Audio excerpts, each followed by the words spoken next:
అనకాపల్లి జిల్లా పాయకరావుపేట నియోజకవర్గంలోని ఉపమాక వెంకటేశ్వర స్వామి ఆలయంలో వైసీపీ నేతలు ప్రత్యేక పూజలు నిర్వహించారు. తిరుపతి లడ్డూ ప్రసాదంలో జంతువుల కొవ్వు కలిసిందని కూటమి నేతలు చేసిన నీచమైన విష ప్రచారం పూర్తిగా అసత్యమని తెలిపారు.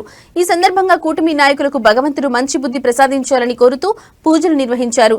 లడ్డూలో కల్తీ కాలేదని సిట్ నివేదికలో నిజాలు తెలిసినప్పటికీ ఇంకా అసత్య ప్రచారాలతో భక్తుల మనోభావాలను గాయపరుస్తున్నారని తెలిపారు.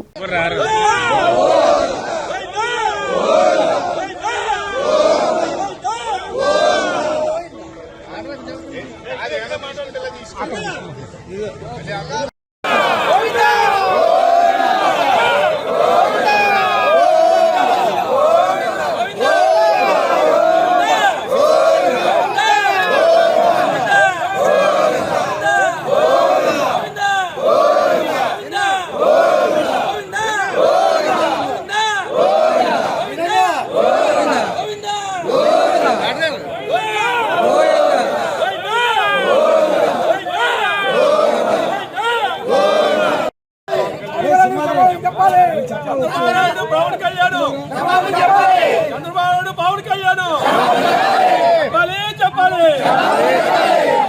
చెప్పాలి మనోభావం దెబ్బతీసిన చంద్రబాబు నాయుడు పవన్ కళ్యాణ్ చెప్పాలి. చంద్రబాబు నాయుడు క్షమాపణ, చంద్రబాబు నాయుడు క్షమాపణ, పవన్ కళ్యాణ్ క్షమాపణ.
మోహన రూపాయ పుణ్య శ్లోకాయ మంగళ విశ్వామిత్రాంతరంగా ఇమిదిలాన గిరిపతే భాగ్యాన పరిపాకాయ భవ్య రూపాయ మంగళం పితృభక్తాయ సర్వం వందితాగ్రలోకాయ రామభద్రాయ